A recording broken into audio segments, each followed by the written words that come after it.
Have you ever had a boss or a leader who left a lasting impact on you? Somebody whose fingerprint is still visible in the way that you lead and the way that you interact with others. Well, these are the leaders we'd call pinnacle leaders.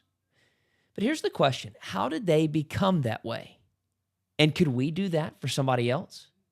Well, today, as we continue the 25 books that changed my life, we're going to see what it takes to become one of those types of leaders. And to do that, I want to introduce you to a book that needs little introduction. It's The 5 Levels of Leadership by John Maxwell. This is a book that has truly shaped my leadership and the leadership of hundreds of others that I've had the privilege to teach it to. If you lead in any capacity, whether it's at your job, your family, your community, this is a book for you.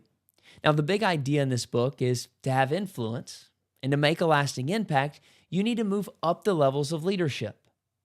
Now, when I first discovered this concept, I was thrilled because it gave me something tangible to aim for instead of the vague advice I heard often, like lead at your best. This was different. Within these pages, John Maxwell provided a clear framework, 5 distinct levels of leadership. Now, what I want to do is walk you through these levels and then give you 2 key observations that I made while I read it that have stuck with me over the years. Well, let me show you a quick graphic. It's on page 6. Here it is. It's really just one Google search away. I recommend that you do Google the graphic, 5 levels of leadership, and print it out and get familiar with it. Because as you look at it, you're going to notice that level 1 is known as position. This is the starting point. Here you lead because someone's given you a title or they've given you authority. But it's leadership by default, not leadership by choice. If you're still saying, do it because I'm the boss, years after you've taken the role, you're probably stuck at this level. And it's where everybody starts, but it's a horrible place to stay. Now, the second level is known as permission. At this level, people follow you because they want to, not because they have to. This is a level that's built on relationships and trust. One of the quickest ways to get here is to practice active listening with those that you lead. Have a genuine curiosity about them and how you can help them succeed. Now, the third level is production. This is where leaders are known for getting results. At this level, they build credibility through delivering outcomes that benefit the organization. I like to say at level 3 that with your team, both your presence and your absence are felt. Now, level 4 is people development. Now we're entering into rare air. At this level, you're not just achieving results, you're equipping and empowering others to lead. This is all about reproducing leaders. And the 5th and final level is pinnacle. This is where you've earned respect, not just for what you do, but for who you are. Pinnacle leaders create legacies long after they're gone.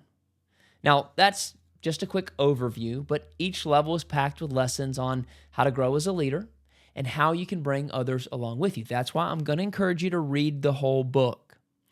But as I mentioned, I had 2 observations that I want to share with you. The first is you're on different levels with different people at different times. Did you catch that? Different levels with different people at different times. It's important to remember that leadership isn't linear. It's not a one-size-fits-all strategy. Think about it for a minute. If you're managing a team and a new person starts tomorrow, you're starting at level 1. To them, you're a positional leader. You're really only seen as the person in charge. Meanwhile, if you have a longtime coworker who trusts you deeply, you might be on level 3 or level 4. I want you to take a moment and think about the people in your circle.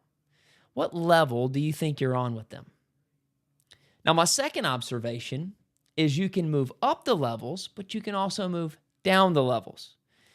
Leadership also isn't a one-way climb. A single bad decision or a lapse in character can knock you down the levels.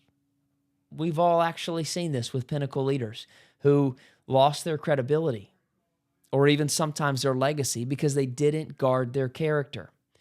It's really a sobering reminder for us as leaders to make smart choices and to think long term. Now think back to that person who left a lasting impression on your life. that boss or leader who was part of an organization that you were in. They were likely on the higher end of the levels of leadership with you. I want you to also think about for a moment what made them stand out. And then ask yourself, how can you adopt some of those traits into your own leadership?